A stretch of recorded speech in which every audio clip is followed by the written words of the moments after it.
내 안에 계신 성령님, 요한복음 14장 16절부터 17절로 말씀을 전합니다. 오늘을 살아가는 우리에게 가장 먼저 필요한 것이 있다면 무엇일까요?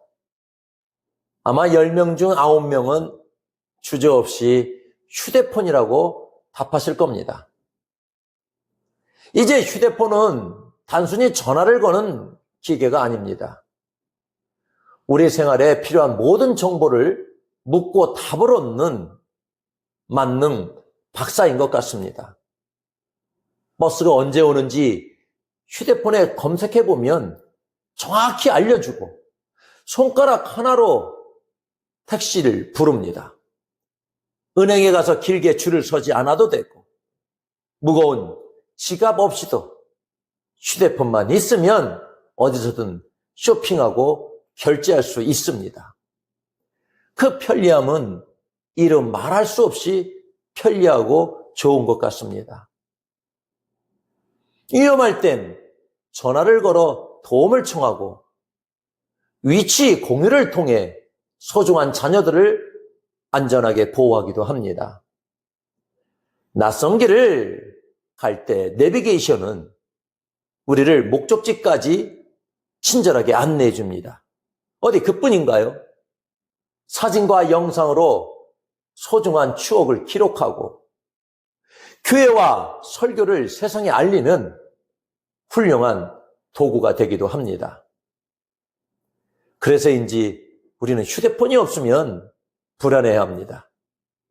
외출했다가도 휴대폰을 두고 온 곳 알면 다시 집으로 돌아가야 직성이 풀리고 잠자리에 들 때도 머리맡에 두어야 안심이 됩니다.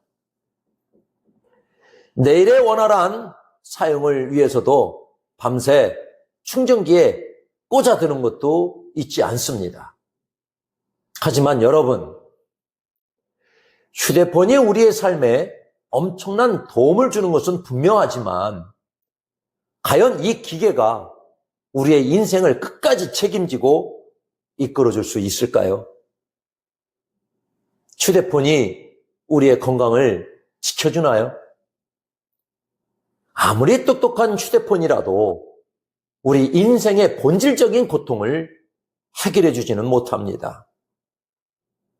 의사도 병에 걸리면 수술대에 오르고 법을 집행하는 판사도 죄를 지으면 피고인이 되어 다른 판사 앞에 서야 하는 것이 우리 인간의 연약한 현실입니다. 세상의 어떤 편리한 도구라도 우리 인생의 진정한 주인이 되어 우리를 책임질 수는 없습니다. 그런데 여러분, 휴대폰이 가진 그 모든 편리함과 유익함을 다 가지고 계시면서 동시에 우리 인생을 책임지고 인도하시는 분이 계십니다. 휴대폰처럼 늘 곁에 있는 정도가 아니라 아예 우리 안에 들어오셔서 24시간 우리를 보호하시는 분이 바로 성령님이십니다.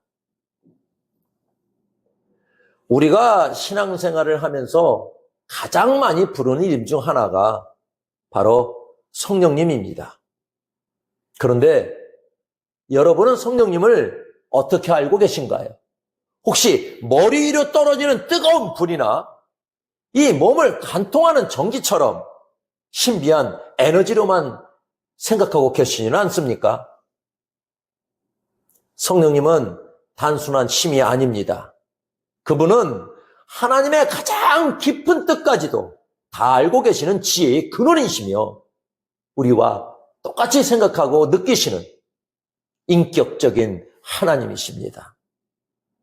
우리가 잘못된 길을 갈 때 누구보다 먼저 아파하며 걱정해 주시고 우리가 말할 수 없는 고통 속에 있을 때 곁에 앉아 함께 울어주시는 다정한 분이 바로 성령님입니다. 성령님은 우리 각자의 사정을 누구보다 잘 아시기에 우리에게 꼭 필요한 은사를 나누어 주시고 우리가 먼저 말을 걸어오기를 기다리고 계십니다. 그런데 이렇게 좋은 성령님이 대체 어디에 계신 걸까요? 요한복음 14장 17절 말씀처럼 성령님은 세상은 보지도 알지도 못하지만 여러분은 아나니 그분이 바로 여러분 속에 거하시겠다고 약속하셨습니다. 성령님은 눈에 보이지 않지만 우리는 그분이 하시는 일의 결과를 통해 그분의 존재를 확실히 알 수 있습니다. 마치 바람과 같습니다. 바람 자체는 눈에 보이지 않지만 나뭇잎이 흔들리는 것을 보면 바람이 부는 걸 알 수 있고, 거칠었던 사람이 온유해지고 이기적이었던 사람이 남을 돕기 시작하는 그 변화가 바로 우리 삶을 흔드는 성령님의 바람이 불고 있다는 증거입니다. 또한 성령님은 우리 영혼의 와이파이와 같습니다. 와이파이 신호는 보이지 않지만 스마트폰이 연결되는 순간 영상이 재생되고 메시지가 오는 것처럼 우리가 기도로 성령님께 접속하면 세상에 줄 수 없는 평안과 사랑의 메시지가 우리 마음에 실시간으로 전달됩니다. 보이지 않는 성령님의 모양을 찾으려 애쓰기보다는 내 안에서 들려오는 기도하고 싶다, 사랑하고 싶다는 그분의 세밀한 음성을 우리가 듣고 반응해 보여야 합니다.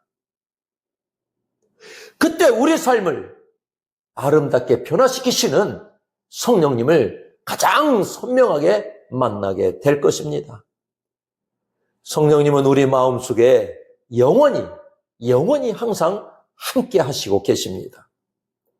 우리가 외롭고 지칠 때, 절망과 한숨으로 낙심할 때도 그분은 결코 우리를 떠나지 않으십니다. 세상 그 어떤 사람이나 환경보다 먼저 나를 이해하시고 내 인생의 방향을 안내하며 새 힘을 주시는 분이 바로 내 안에 계신 성령님이십니다. 성경은 이런 성령님을 보혜사라고 부릅니다. 이 말을 한자로 풀어보면 보하고 보와 은혜를 주구의 해, 가르치는 사라는 뜻입니다. 보호하고 은혜 주고 가르치는 보혜사십니다. 요즘 말로 하면 우리 인생의 밀착 서포터이자 24시간 동행자입니다. 26절 말씀처럼 성령님은 우리가 잊고 있었던 하나님의 말씀을 결정적인 순간에 그건 이런 뜻이야 라고 생각나게 해주시는 스승님 역할도 하십니다. 살다 보면 억울한 일을 당하거나 너무 힘들어서 기도가 한마디도 나오지 않을 때가 있습니다. 그럴 때 보혜사 성령님은 우리의 무료 변호사가 되어 주십니다. 우리를 대신해 하나님 앞에 엎드려 하나님, 이 아들이, 이 딸이 지금 너무 힘들답니다 라고 기도해 주시고 우리 마음을 토닥토닥 위로해 주십니다. 여러분, 휴대폰은 배터리가 나가면 꺼지고 아무리 친한 친구라도 때로는 나를 떠나지만 우리 보혜사 성령님은 한번 우리 마음에 들어오시면 영원히 24시간 우리 곁을 지켜주십니다. 성령님은 우리를 조금씩 예수님을 닮는 사람으로 만들어 가십니다. 그리고 우리가 세상을 향해 복음을 전하고 이웃을 섬길 수 있도록 실제적인 능력도 주십니다. 성령님은 결코 멀리 계신 분이 아니십니다. 믿음이 아주 좋은 특별한 사람에게만 찾아오시는 분도 아닙니다. 성령님, 내게 오셔서 내 인생에 도움이 되어주십시오 라고 간절히 요청하는 모든 자에게 오셔서 우리 인생에 돕는 자가 되어 주십니다. 늘 말씀과 기도로 그분을 찾으십시오. 성령님 어서 오시옵소서, 내 삶을 이끌어 주시옵소서, 이렇게 요청할 때에 내 안에 성령님께서는 반드시 응답하시고 여러분의 삶을 가장 선한 길로 인도해 주실 것입니다. 세상에 참 많은 소리가 있습니다. 우리에게 유익이 되는 소리도 있지만 때로는 분노나 미움을 만드는 해로운 소리들도 참 많지요. 마음 같아서는 해로운 소리는 닫고 유익한 소리만 들리면 좋겠는데 우리 삶은 마치 엔진 소음이 가득한 비행기 안에 있는 것만 같습니다.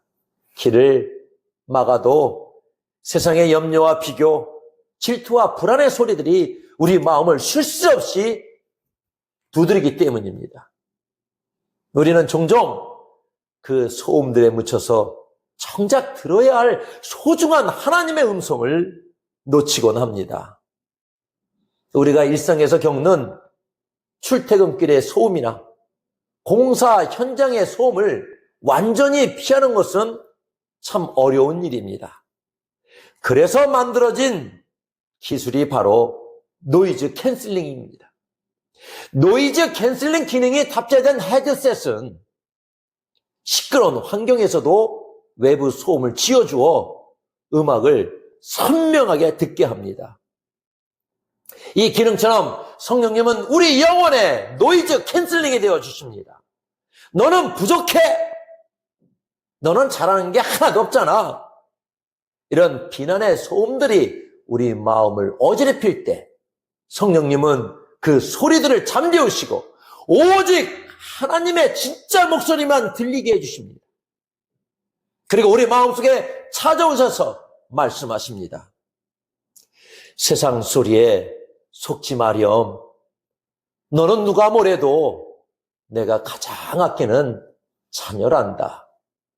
내가 너를 호흡다는 날까지 함께 할 거야. 이렇게 하나님의 음성으로 위로를 얻고 다시 일어서려 해도 때로는 우리 뭔가 마음이 텅 빈 배터리처럼 방전될 때가 있습니다. 요즘 우리가 스마트폰 배터리가 1%만 남아도 안절부절 못하는 것처럼 우리 영혼도 에너지가 바닥나면 불안하고 무기력해지기 마련입니다. 바로 그 순간 성령님은 우리 안에 꽂혀있는 무한 보조 배터리가 되어주십니다. 우리가 기도라는 케이블을 주님께 연결하기만 하면 성령님은 우리가 다시 세상을 살아갈 새 힘과 파워를 실시간으로 공급해 주십니다. 영원히 마르지 않는 그 에너지로 우리는 다시 일어설 수 있습니다. 그 힘을 얻어 우리가 인생의 계획을 세우고 출발할 때 성령님은 한 걸음 더 나아가 우리의 인생 내비게이션이 되어 앞장서 주십니다. 앞날이 캄캄하고 어디로 가야 할지 몰라 막막할 때 성령님은 이 길로 가야 해. 위험하니까 멈춰야 해. 아주 세밀하게 길을 안내해 주십니다. 설령 우리가 내 마음대로 가다가 길을 잘못 들더라도 성령님은 우리를 절대 포기하지 않으십니다. 목적지에 도착할 그 끝까지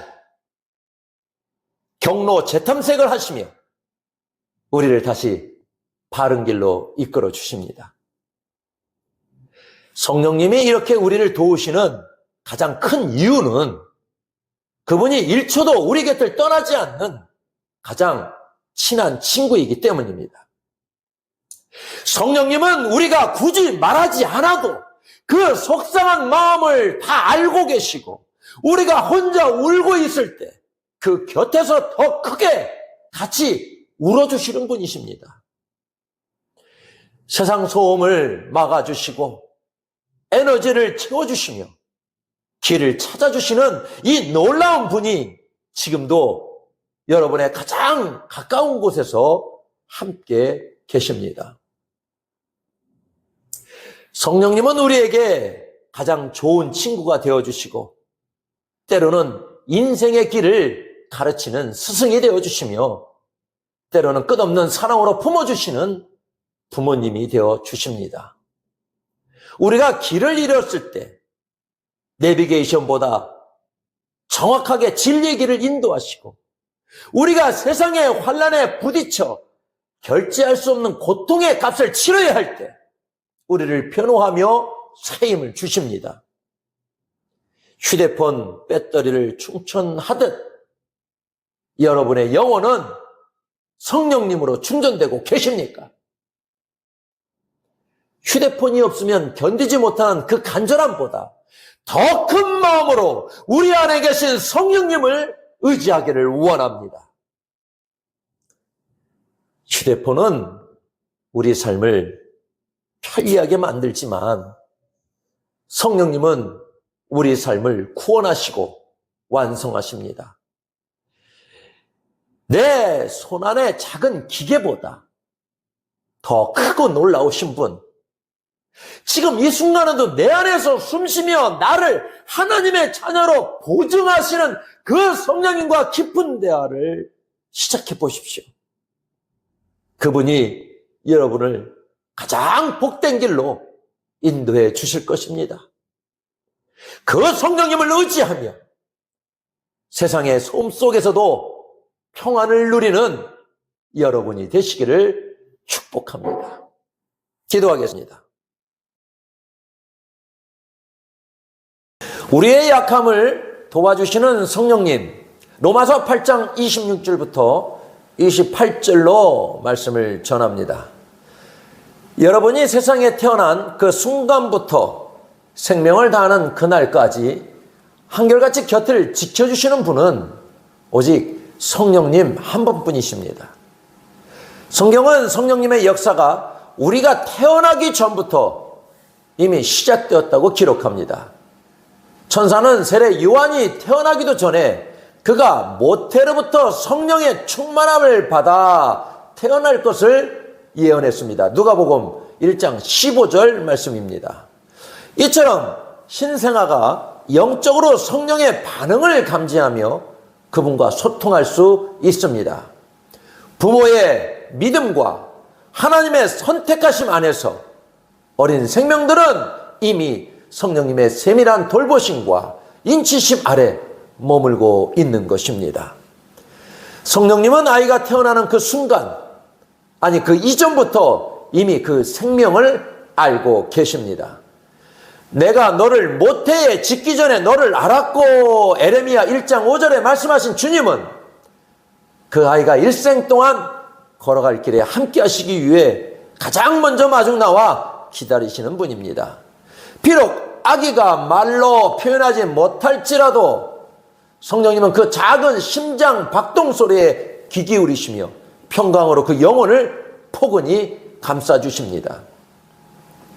그러므로 여러분의 가정과 교회에 어린 생명들이 있다면 성령님께서 지금 이 아이의 영혼을 만지고 계신다는 확신을 가지시고 간절히 기도해 주시길 부탁드립니다. 우리가 아무것도 할 수 없어 울고 있을 때나 힘들고 지쳐 모든 것을 포기하고 싶을 때도 성령님은 우리 곁을 지켜주십니다. 성령님은 우리의 연약함을 누구보다 잘 아시기에 우리를 도우시는 분입니다. 어떻게 기도해야 할지, 어떻게 살아야 할지, 그리고 무엇을 선택해야 할지 막막할 때마다 우리에게 길을 비춰주십니다. 성령님은 결코 자신을 우리보다 먼저 생각하지 않으십니다.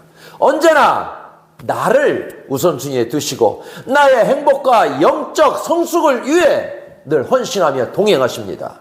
때로는 우리가 그분을 외면하거나 잠시 잊고 싶어 할 때도 있지만 성령님은 우리의 어떤 실수나 잘못도 깊이 이해하시고 사랑으로 품어주십니다. 성령님은 우리의 위로요, 기쁨이며 삶의 전부이십니다. 그분 없이는 단 하루도 살 수 없는 나약한 우리이기에 성령님은 오늘도 우리 곁에 묵묵히 도와주십니다. 무엇을 기도해야 할지, 어떤 사명으로 살아야 할지 몰라 방황하는 그 순간에도 성령님은 탄식하는 마음으로 우리를 위해 간구하시며 선한 길로 인도해 주십니다.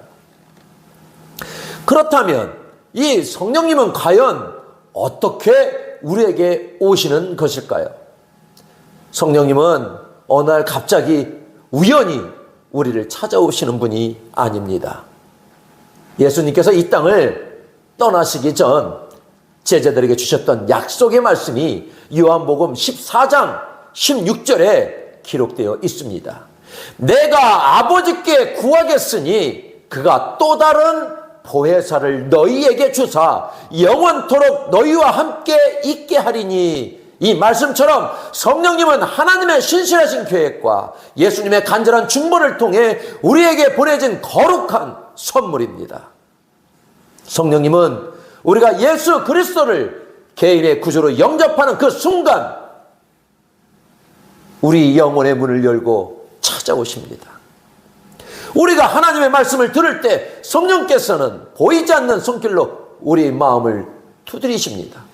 그리고 우리가 예수님을 나의 주님이라고 입술로 고백할 때 성령님은 우리를 하나님의 자녀로 삼으시고 우리 안에 영원히 거하십니다. 우리가 믿음으로 성령님을 모셨음에도 불구하고 때로는 삶의 무게에 눌려 그분의 임재를 느끼지 못할 때가 있죠. 하지만 성령님은 우리의 간절한 간구를 통해 더욱 뜨겁게 역사하기를 원하십니다. 목마른 자가 타는 목마름으로 물을 찾듯 우리가 성령님을 갈망할 때 그분은 폭포수와 같은 은혜로 임하십니다. 우리가 회개함으로 마음의 그릇을 정결하게 준비할 때 성령의 불길은 우리 안에서 더욱 강하게 타오를 것입니다. 누가복음 11장 13절은 우리에게 이렇게 확신을 주십니다. 너희가 악할지라도 좋은 것을 자식에게 줄 줄 알거든 하물며 너희 하늘 아버지께서 구하는 자에게 성령을 주시지 않겠느냐. 이 약속을 믿고 구하는 자에게 성령님은 지금 이 순간에도 가장 선한 모습으로 찾아오십니다.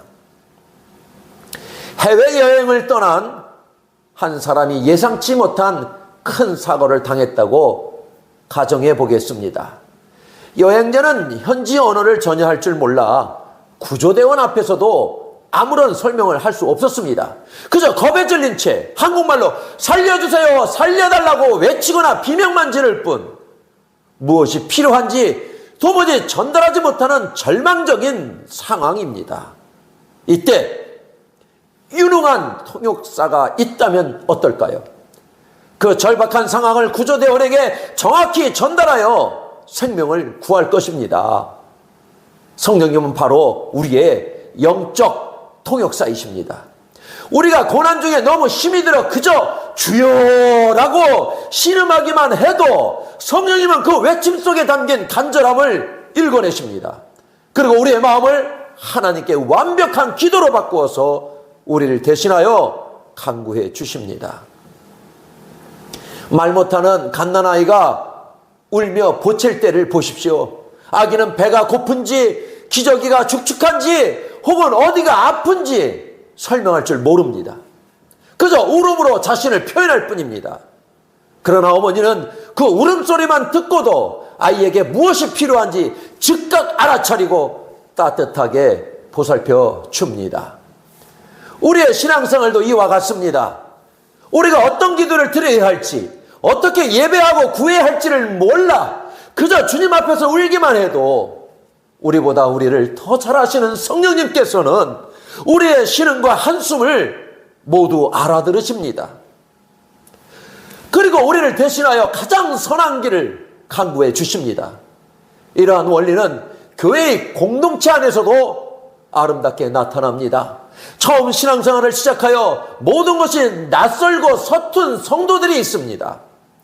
그러나 목회자는 그들을 향한 사랑의 마음을 품고 그 성도들의 형편과 사정을 헤아리며 성령님께 간절히 매달립니다.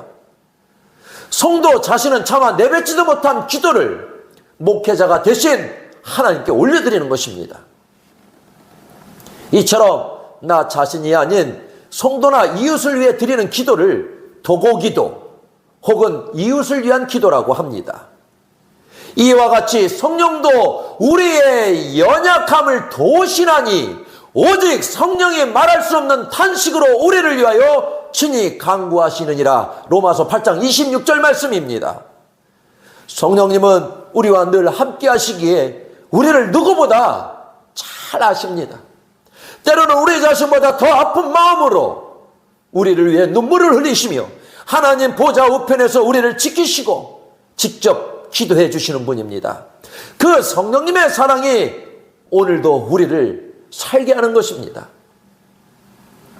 기도는 내 뜻을 하나님께 관철시키는 것이 아니라 나를 향한 하나님의 뜻을 발견하고 찾아가는 과정입니다. 하나님은 이미 우리 마음의 중심을 꿰뚫어보고 계십니다. 또한 성령님은 하나님의 깊은 뜻까지도 통달하고 계시기에 우리가 성령님의 도우심을 받을 때 비로소 하나님의 뜻대로 살아갈 힘을 얻게 되는 것입니다. 어느 날 몸이 몹시 아픈 어린아이가 의사인 아버지에게 달려갑니다. 아이는 당장 입안에 쓴맛을 없애고 싶어 울며 떼를 씁니다. 아빠, 달콤한 사탕 하나만 주세요. 아이에게는 지금 당장에 달콤한 사탕만이 유일한 해결책처럼 보였기 때문입니다. 하지만 의사인 아버지는 아이의 눈물을 닦아주며 사탕 대신 쓰디 쓴 약을 먹이고 아픈 주사를 놓았습니다. 아이는 아버지가 원망스러워 울음을 터뜨립니다.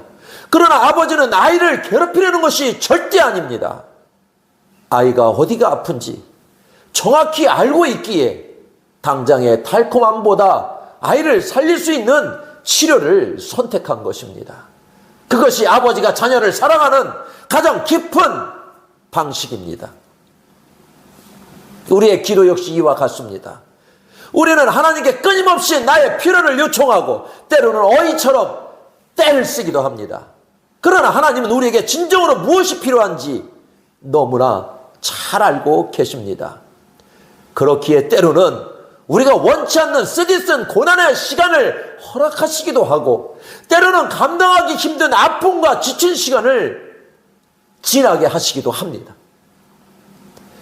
내가 원하는 대로 응답되지 않는다고 해서 하나님을 원망해서는 안 됩니다.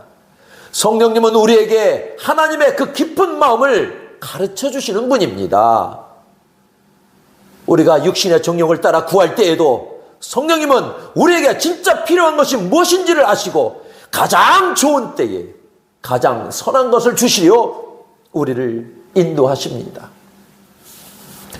하나님의 뜻을 구하는 기도는 내 요구사항을 나열하는 시간이 아닙니다.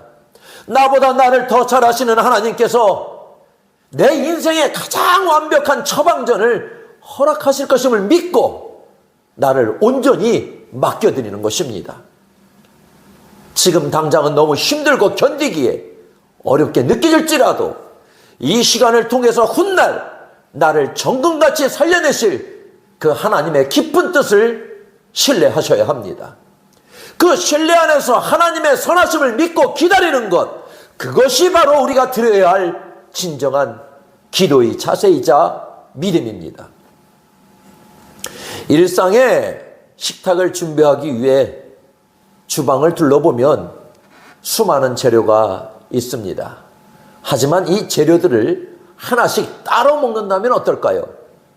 소금만 한 움큼 먹거나 고춧가루만 들이키거나 생강만 씹어 먹어야 한다면 그것은 음식이 아니라 고역일 것입니다.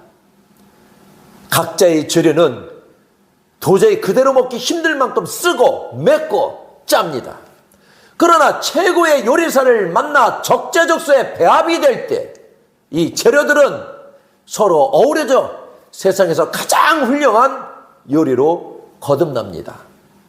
하나였을 때와 하나가 되었을 때는 이토록 엄청난 결과의 차이를 가져옵니다.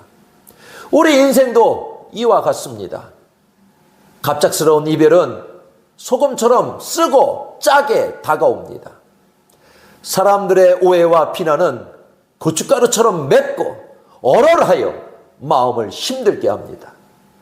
질병이나 실패는 생강처럼 써서 다시는 경험하고 싶지 않은 기억이 됩니다. 너무나 고통스럽고 감당하기 어려운 일이기에 우리는 눈물로 기도하며 이 잔을 옮겨달라고 부르짖습니다. 하지만 기억하십시오. 우리 인생의 수많은 맛, 매운맛, 짠맛, 쓴맛을 가지고 하나님께는 지금 완벽한 요리를 만들고 계십니다. 도저히 삼킬 수 없었던 고통의 재료들을 하나님의 손에 맡겨드릴 때에 주님은 그것을 선으로 버무려 우리를 살리는 축복으로 바꾸어 놓으십니다. 인류 요리사가 버려질 법한 식재료로 최고의 맛을 내듯 우리 하나님은 실패와 사고, 버리고 싶은 상처들까지도 사용하여 우리 인생을 가장 유익한 방향으로 인도하십니다. 하나님은 어떤 일이 있어도 포기하지 말라고 말씀하십니다.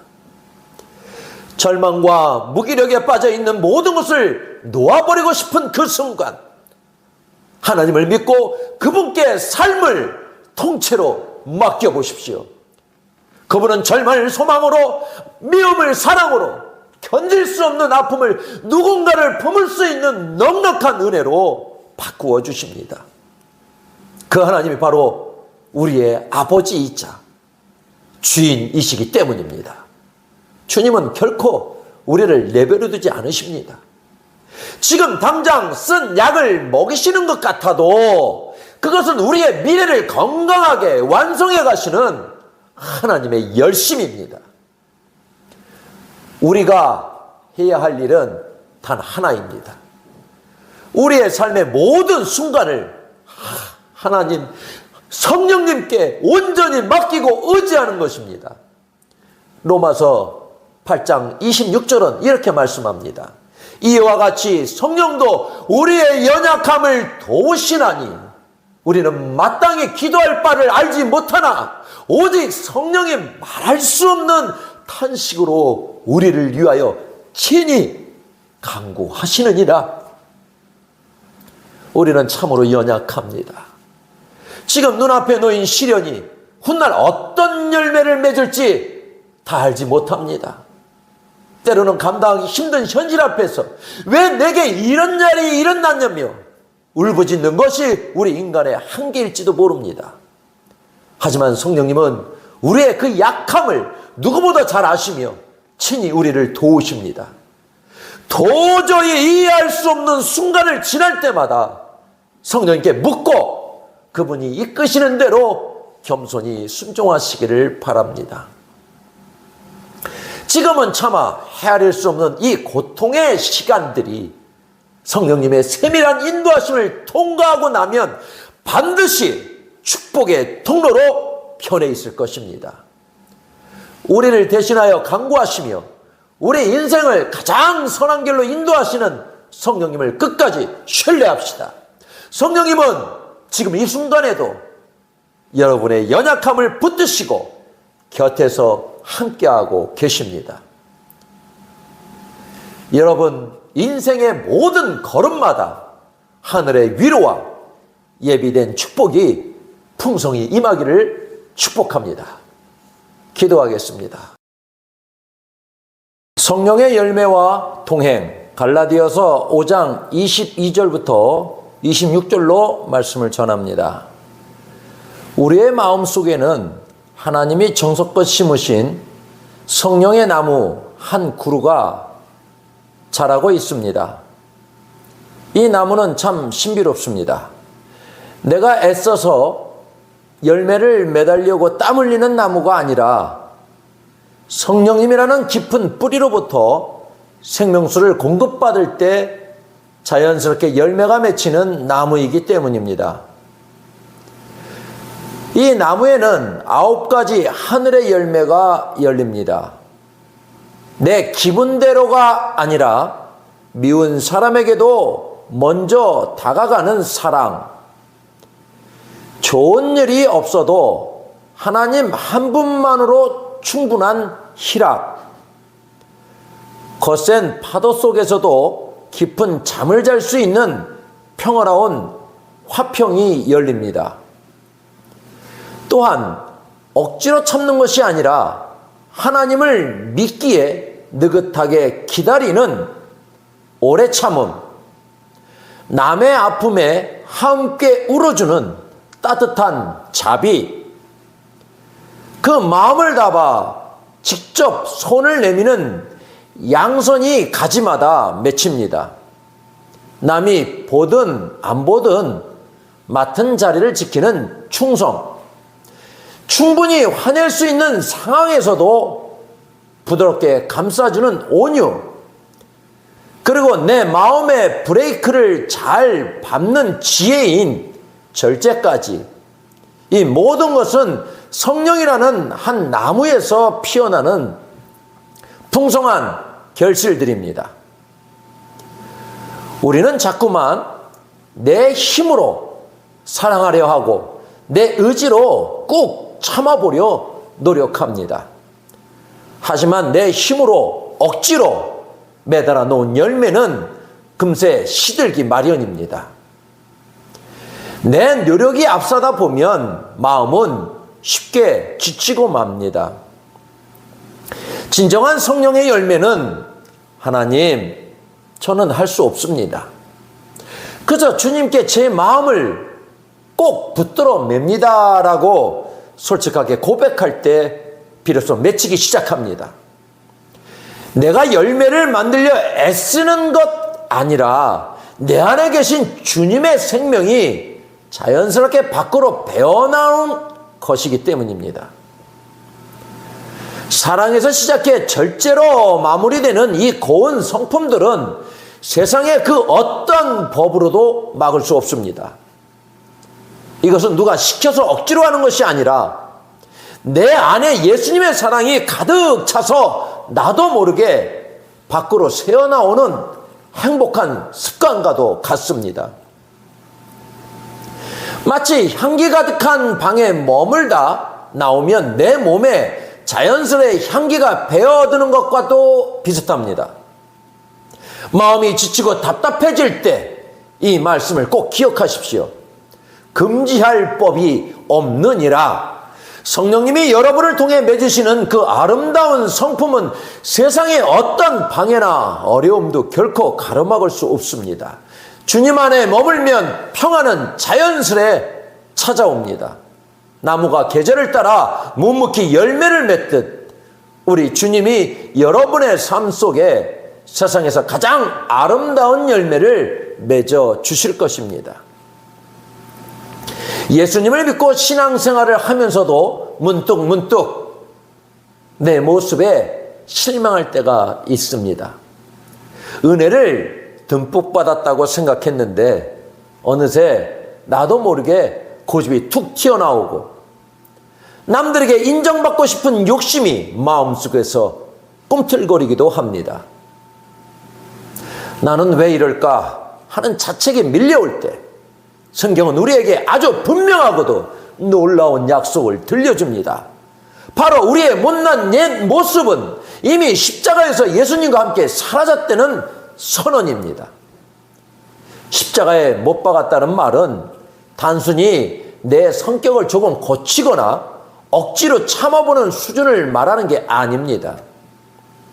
내 마음대로 하고 싶어하던 이기심과 욕심이 더 이상 나를 휘두르지 못하도록 하나님께서 아예 그 권세를 끝내버리셨다는 뜻입니다. 우리가 예수님을 진심으로 믿는 그 순간 하나님께서는 우리의 추한 욕심과 과거의 허물들을 십자가 위에서 예수님과 함께 깨끗이 치워주셨습니다. 그럼에도 우리는 왜 신앙생활을 하며 지치고 힘들어할까요? 그 이유는 자꾸만 내 힘으로 무언가를 증명을 하기 때문입니다. 내가 이만큼 정성을 쏟았는데 왜 아무도 몰라줄까 하는 서운함, 무조건 내 생각대로 되어야 해라고 우기는 고집이 우리를 방전시키고 힘 빠지게 만듭니다. 우리의 삶을 자동차에 비유해 보겠습니다. 자동차에는 라이트를 밝히고 음악을 들려주는 배터리가 있습니다. 이 배터리는 외부에서만 충전되는 것이 아닙니다. 차가 달리는 동안 내부의 발전기가 쉴 새 없이 돌아가며 배터리를 계속 충전시켜 줍니다. 만약 이 발전기가 제 역할을 하지 못한다면 아무리 새 배터리를 끼워 놓아도 얼마 못 가 차는 멈춰서고 말 것입니다. 우리 신앙의 원리도 이와 같습니다. 성령님은 우리 인생의 영적 발전기와 같으십니다.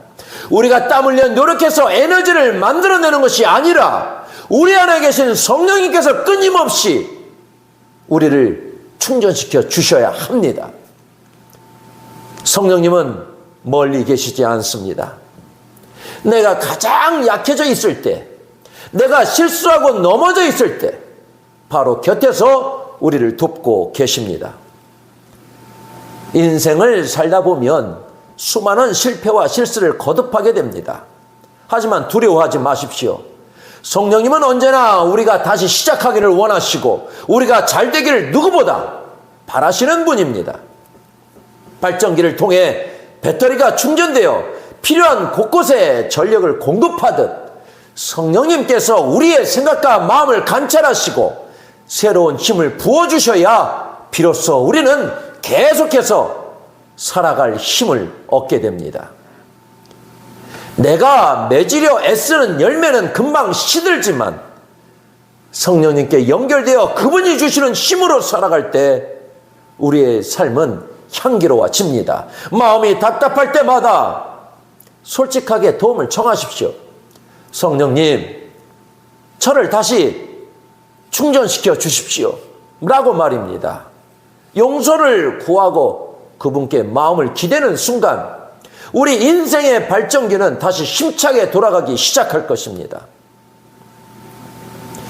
신앙생활을 하면서 우리를 가장 힘들게 하는 것은 아마도 나 자신일 것입니다. 이제 믿음 안에서 나를 증명하려고 너무 애쓰거나 잘 보이려고 몸부림치지 마십시오.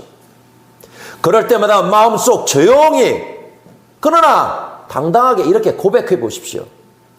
부족하고 고집센 옛날에 나는 이미 십자가에 죽었습니다. 이제 내 안에는 오직 예수님만 사십니다.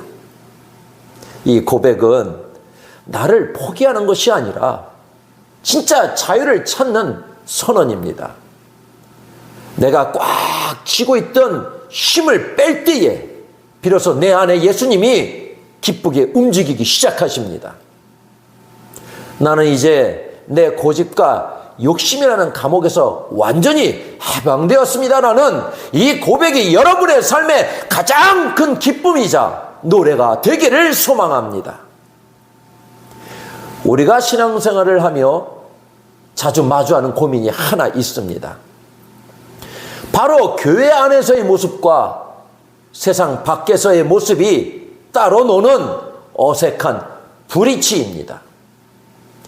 교회 안에서는 참 은혜로운데 문을 나서서 세상 속으로 들어가는 순간 우리의 걸음걸이는 신기하게도 예전에 거칠고 조급한 모습으로 되돌아가곤 합니다.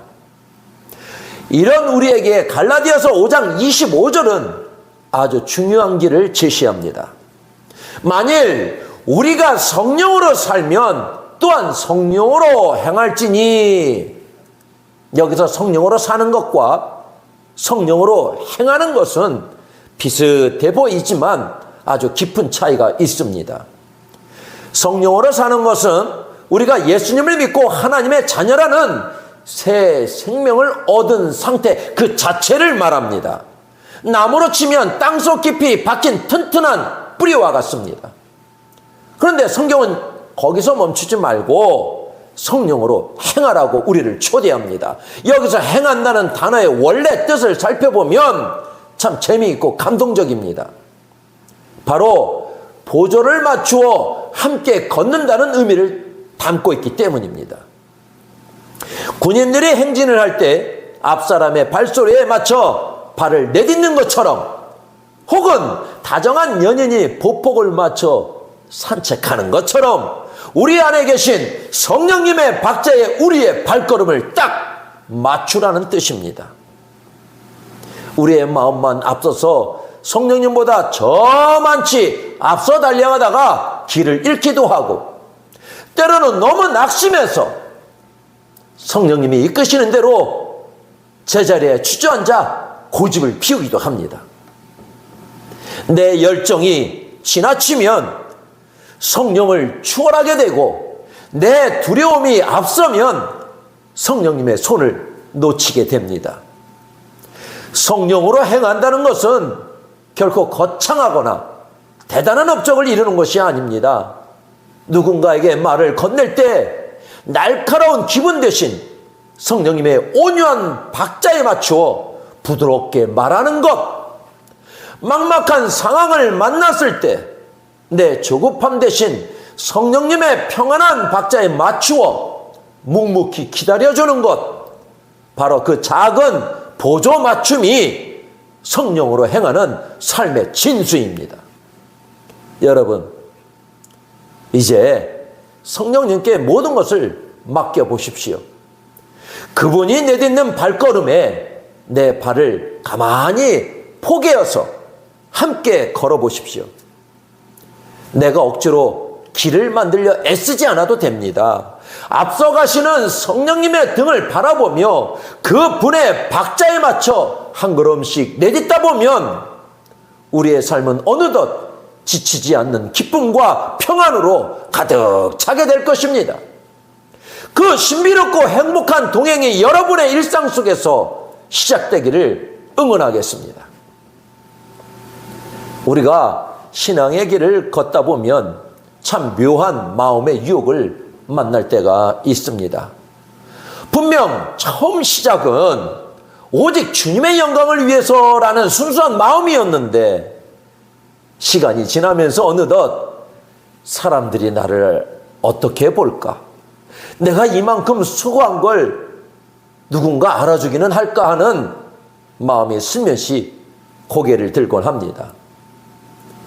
오늘 갈라디아서 5장 26절은 우리 마음에 가장 깊은 곳을 찌르는 단호하면서도 사랑의 권면을 들려줍니다. 헛된 영광을 구하여 서로 노엽게 하거나 서로 투기하지 말지니라. 여기서 말하는 헛된 영광이란 무엇일까요? 한마디로 알맹이가 없는 빈 껍데기 같은 영광을 말합니다. 내면에서 성령의 열매가 차올라 자연스럽게 배어나오는 향기가 아니라 오로지 남들에게 잘 보이기 위해 억지로 꾸며내고 포장한 가짜 모습입니다. 참 재미있는 사실은 우리가 이 껍데기 영광의 마음을 뺏기는 순간 우리의 삶에는 곧바로 두 가지 부작용이 나타난다는 점입니다. 바로 노엽게 하는 것과 투기하는 것입니다. 내가 남보다 조금 더 잘났다고 생각될 때는 은근히 상대를 무시하며 상대의 마음을 노엽게 만들고, 반대로 나보다 남이 더 앞서가는 것 같을 때에는 견디지 못하고 시기하며 질투하는 투기의 늪에 빠지게 됩니다. 그렇게 되면 우리 마음의 정원은 거칠어지고 성령님과 맞추던 아름다운 발걸음의 박자도 한순간에 엉망이 되고 맙니다. 결국 공동체의 평화는 깨지고 나 자신도 깊은 공허함에 빠지게 되는 것입니다. 여러분, 꼭 기억하십시오. 믿음은 누가 더 잘하나 겨루는 경쟁이 아니라 손을 잡고 함께 가는 것입니다. 내 옆에 있는 성도는 내가 이겨야 할 라이벌이 아니라 주님이 외롭지 말라고 내게 붙여주신 소중한 선물입니다. 내가 남들보다 조금 뒤처져 있는 것 같아도 괜찮습니다. 세상 사람들 눈에 내가 주인공처럼 돋보이지 않아도 상관없습니다. 우리의 이름은 세상의 기록부에는 흐릿하게 적혀 있을지 몰라도 하늘나라 생명책에는 그 누구보다 선명하고 귀하게 새겨져 있기 때문입니다. 진짜 영광은 사람들의 화려한 박수갈채 속해 있지 않습니다. 아무도 보지 않는 골방에서 묵묵히 기도할 때, 아무도 알아주지 않는 곳에서 이름 없이 헌신할 때, 나를 바라보며 은은하게 미소 지어주시는 그 주님의 그 사랑, 그것이야말로 우리가 구해야 할 유일하고 참된 영광입니다. 이제 남과 비교하며 흔들리던 눈을 지그시 감고 나를 사랑으로 부르신 주님께만 시선을 고정해 보십시오. 질투와 화가 사라진 그 빈자리에 세상은 줄 수 없는 성령의 참된 평안이 선물처럼 우리에게 깃들 것입니다. 주님의 미소 하나면 충분하다는 그 든든한 믿음이 여러분의 삶을 가장 빛나는 보석으로 만들어 줄 것입니다. 신앙생활을 하다가 문득 지치고 낙심이 찾아온다면 그것은 우리가 여전히 내 힘으로 사령하려 하고 내 인내로 참으려 애쓰고 있다는 신호일지도 모릅니다.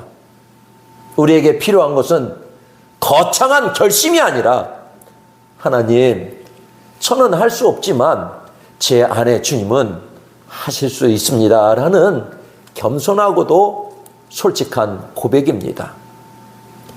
내가 움켜쥐고 있던 정욕과 고집이 이미 십자가에서 죽었음을 인정하는 순간 비로소 우리 삶에는 성령님의 진짜 일하심이 시작됩니다.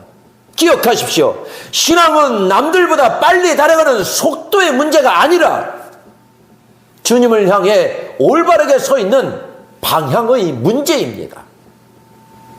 또한 나 혼자 타오르는 뜨거운 열정보다 중요한 것은 내 곁에서 걸어가시는 성령님과 발걸음을 맞추는 보조에 있습니다. 성령님보다 앞서가서 스스로의 의로움에 교만해지지도 말고 성령님보다 뒤처져서 스스로의 부족함에 낙심하지도 마십시오. 그저 오늘 내 곁에 이웃에게 건네는 따뜻한 말 한마디, 작은 행동 하나에 성령님의 온유한 박자를 담아내는 것, 그 세밀한 보조 맞춤이 바로 우리가 그토록 바라는 성령 충만한 삶의 실체입니다. 세상이 부추기는 헛된 영광은 결국 우리를 남과 비교하게 만들고 질투와 분노의 늪으로 몰아넣을 뿐입니다.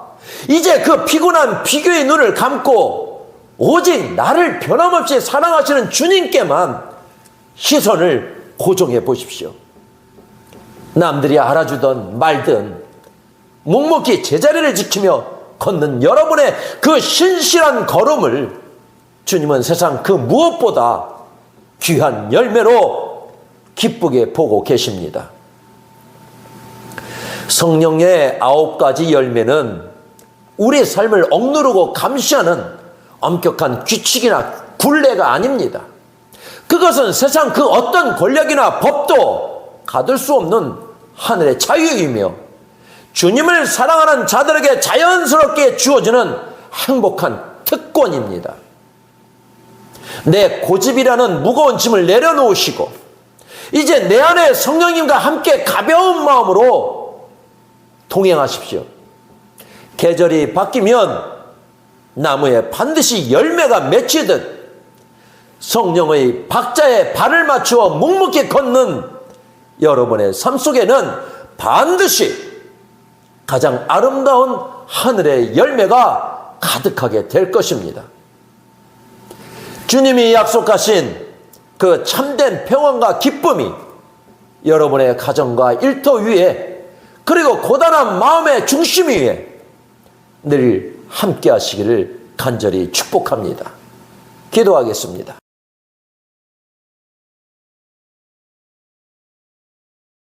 성령의 인도와 은혜, 로마서 8장 14절부터 16절로 말씀을 전합니다. 우리 성도님들 참 고생 많으십니다. 가장으로서의 가족을 책임져야 하고, 부모로서 자녀를 잘 키워야 하고, 또 교회에서는 본이 되어야 하니 어깨가 참 무거우시리라 생각됩니다. 내가 잘 선택해야 할 텐데, 내가 실수하면 큰일 날 텐데라는 압박감 때문에 밤잠을 설칠 때도 있습니다. 인생길이 너무 험해서 가끔은 앞뒤 좌우가 꽉 막힌 것처럼 답답할 때가 있지요. 그럴 때면 나도 모르게 나 이제 정말 지쳤어.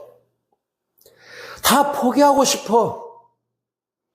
그런 탄식이 터져 나오기도 합니다.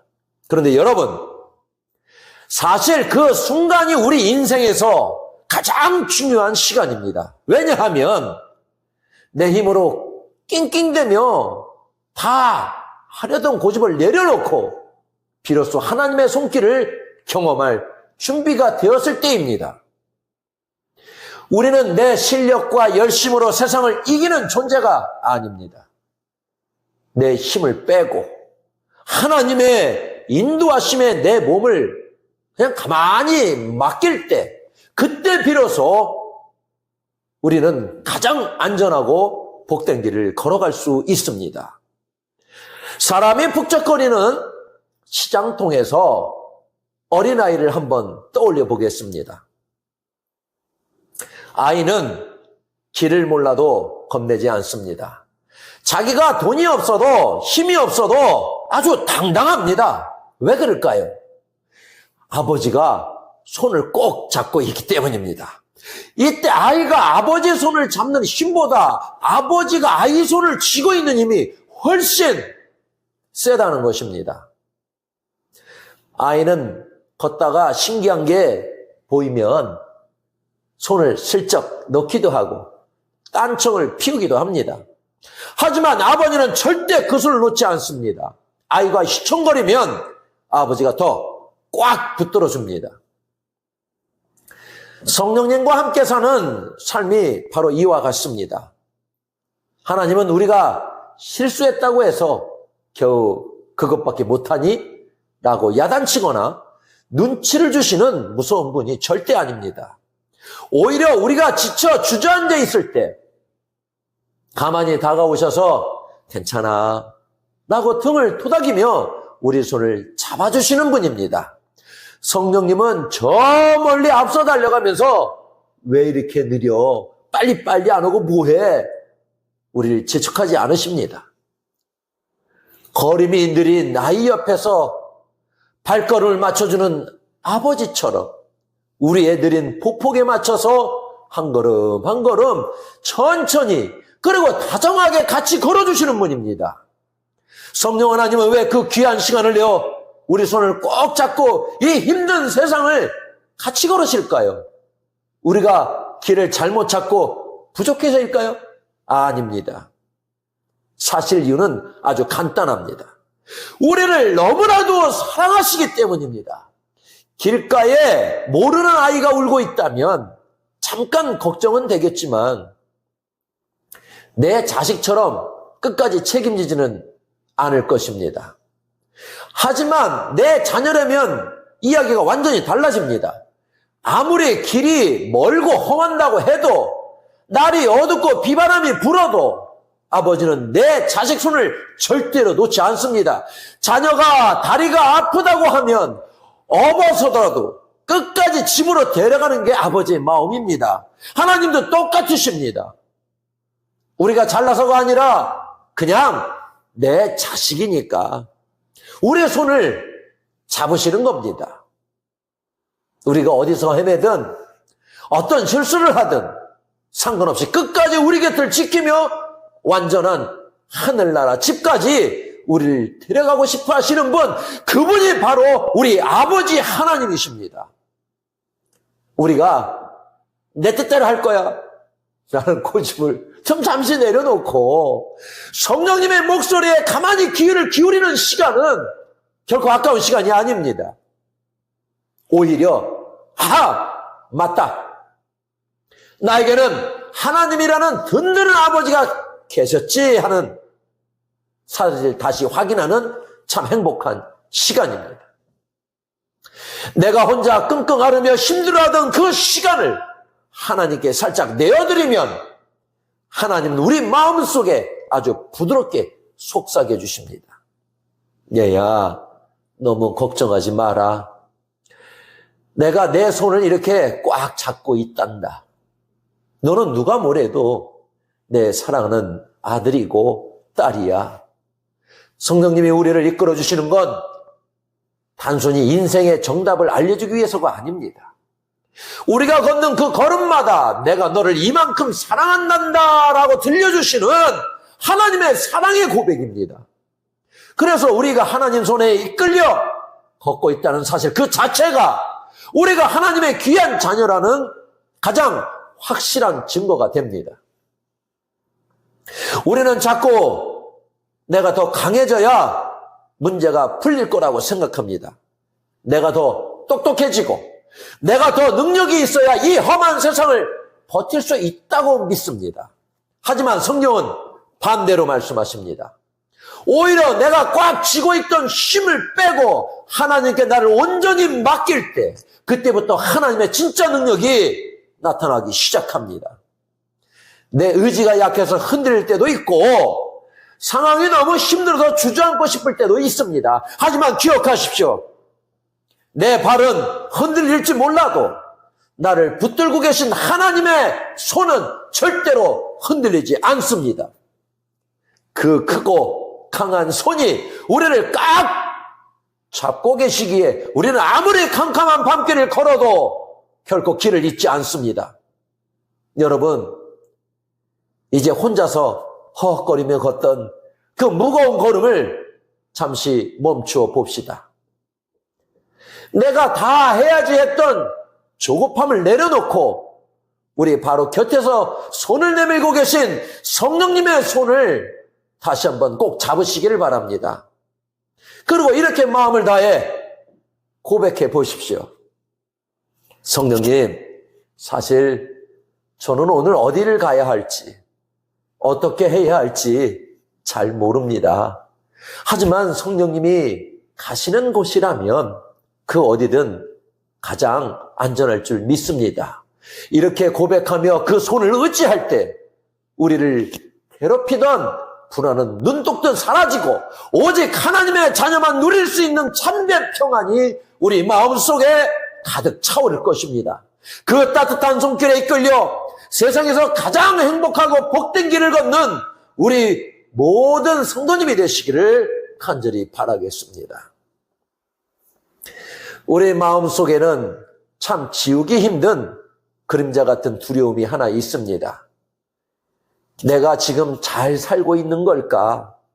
혹시 내가 좀 부족하다고 하나님이 나에게 벌을 주시면 어쩌지 하는 마음입니다.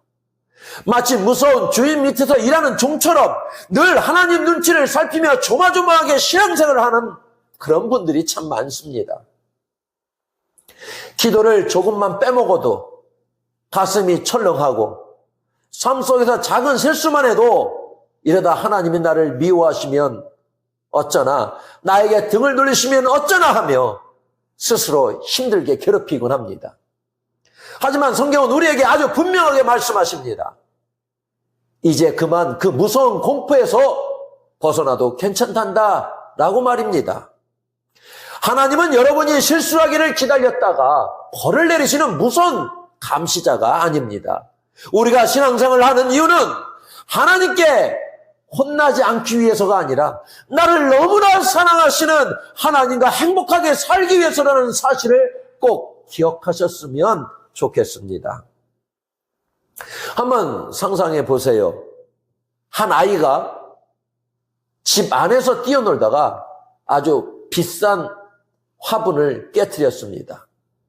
만약 그 아이가 그 집에서 일하는 종이라면 어떻게 할까요? 아마 주인에게 매를 맞거나 쫓겨날까봐 온몸을 떨며 화분 조각을 숨기느라 정신이 없을 겁니다. 주인이 들어오는 발소리만 들어도 심장이 덜컥덜컥 내려앉겠지요. 이것이 바로 성경이 말하는 무서워하는 종의 마음입니다. 하지만 그 집의 아들이라면 이야기가 완전히 달라집니다.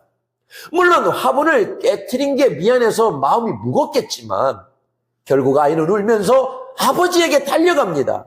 아버지, 제가 실수로 화분을 깨트렸어요. 죄송해요. 그때 아버지는 깨진 화분값보다 아이의 다친 마음을 먼저 살핍니다. 괜찮아. 어디 다친 데는 없니? 다음부터는 조심하면 돼. 이것이 바로 하나님 자녀의 특권입니다. 하나님은 우리를 판결하는 무서운 판사가 아니라 우리의 허물을 덮어주시는 아버지이십니다. 본문에서 우리가 하나님을 아바, 아버지라고 부른다고 할 때 이 아바라는 말은 사실 대단한 용어가 아닙니다. 당시 어린아이들이 아버지를 부를 때 쓰던 다정한 말, 우리말로 하면 아버지, 아빠 그 자체입니다. 하나님은 우리가 거창하고 멋진 말로 기도해야만 들으시는 분이 절대 아닙니다. 그저 어린아이처럼 아버지 하고 부르기만 해도 우리의 모든 형편을 아시고 달려오시는 분입니다. 우리가 하나님의 자녀가 되었다는 것은 온 세상을 만드신 하나님의 모든 것이 이제 다 우리의 것이 되었다는 뜻입니다. 어린아이가 아버지 지갑에 돈이 얼마 있는지 걱정하지 않는 것처럼 우리도 이제 하나님의 풍성한 은혜를 내 것처럼 마음껏 누릴 권리가 생겼습니다. 하나님은 하나뿐인 아들 예수님을 우리에게 내어주실 만큼 우리를 사랑하셨습니다. 그렇게 큰 사랑을 받는 우리 마음속에 이제 무섭고 떨리는 마음이 끼어들 자리는 없습니다. 이제 우리는 하나님 앞에 나갈 때 혼나면 어쩌지 하고 눈치를 보지 않아도 됩니다. 오히려 아버지 품에 왈칵 안겨서 아버지 나 오늘 너무 힘들었어요 라고 마음껏 음성도 부리고 따뜻한 위로도 받는 행복한 자녀가 된 것입니다. 이제 하나님 앞에서 더 당당하게 행복해지셔도 됩니다. 여러분, 혹시 오늘도 하나님의 눈치를 보며 불안해하고 계신 분이 계신가요? 사단은 끊임없이 우리 곁에서 속삭입니다. 너는 자격 없잖아. 너는 하나님을 실망시켰잖아. 우리를 다시 죄의 중으로 끌고 가려 합니다. 하지만 꼭 기억하십시오. 여러분은 무서워하는 종이 아니라 사랑받는 하나님의 자녀입니다. 이제 이 시간 우리 마음을 짓눌렸던 모든 불안과 걱정을 시원하게 다 던져버립시다. 그리고 아주 작게라도 마음속으로 하나님을 향해 아버지 하고 한번 불러보는 겁니다. 거창한 기도가 아니어도 괜찮습니다. 그저 떨리는 목소리로 아버지라고 부르는 그 짧은 한마디에 하나님은 기다렸다는 듯이 여러분의 삶에 사랑과 위로를 쏟아부어 주실 것입니다. 그러니 이제 더 이상 무서워하거나 눈치 보지 마십시오. 여러분은 세상에서 가장 마음 넓고 든든한 아버지를 둔 하나님의 가장 귀한 자녀입니다. 그 아버지의 손을 꼭 잡고 오늘부터는 가슴을 활짝 펴고 당당하고 행복하게 살아가시기를 바라겠습니다. 우리는 참 많은 목소리를 들으며 삽니다.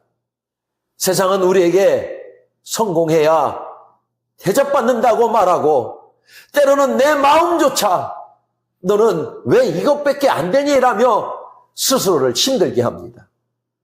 신앙생활을 오래 해도 가끔 이런 의심이 듭니다. 내가 이렇게 부족한데 정말 하나님의 자녀가 맞을까? 이런 생각은 우리를 자꾸 작아지게 만듭니다. 하지만 성경은 우리 기분이나 형편보다 훨씬 더 확실한 증거가 있다고 말씀하십니다.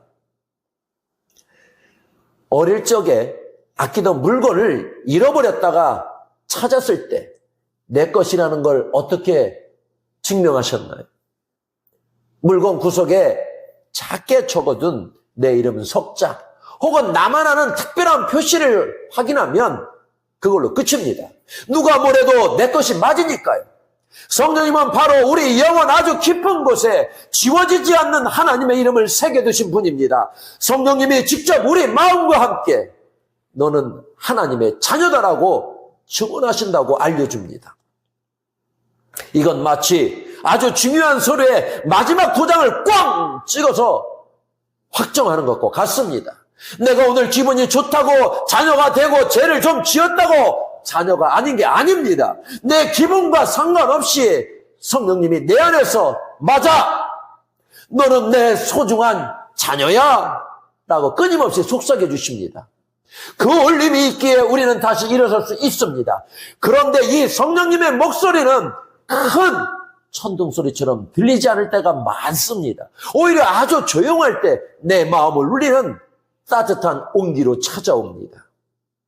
기도가 안 나와서 그저 주여 하고 이름만 부를 때, 찬양 가사 한 줄에 나도 모르게 눈물이 핑 돌 때, 혹은 힘든 삶의 현장에서 누군가의 미소를 보며 참 감사하다는 마음이 뭉글뭉글 피어날 때가 있습니다.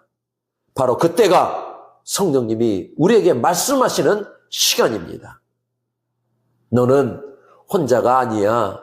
내가 너를 잘 안단다. 너는 내 자녀야. 성령님은 이 사랑의 고백을 우리에게 매일 들려주고 싶어 하십니다. 우리가 할 일은 세상의 시끄러운 소리를 잠시 끄고 내 안에서 들려오는 이 다정한 성령님의 음성에 귀를 기울이는 것입니다. 사단은 자꾸 우리 실수를 끄집어내며 우리를 흔들려고 합니다. 하지만 잊지 마십시오. 우리가 하나님의 자녀가 된 것은 내 실력이 아니라 하나님이 도장을 찍어 보증해 주셨기 때문입니다. 이 확신이 있는 사람은 세상이 나를 몰라줘도 당당할 수 있습니다.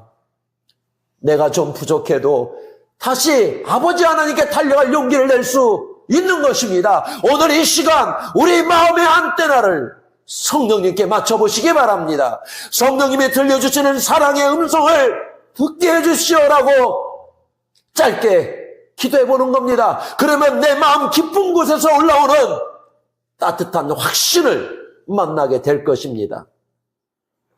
여러분은 하늘 아버지의 모든 것을 물려받을 귀한 자녀이며 성령님이 직접 내 것이라고 도장을 찍으신 소중한 사람입니다. 이 기쁜 소식을 가슴에 꼭 품고 세상 속에서 누구보다 활짝 웃으며 당당하게 살아가시기를 바라겠습니다.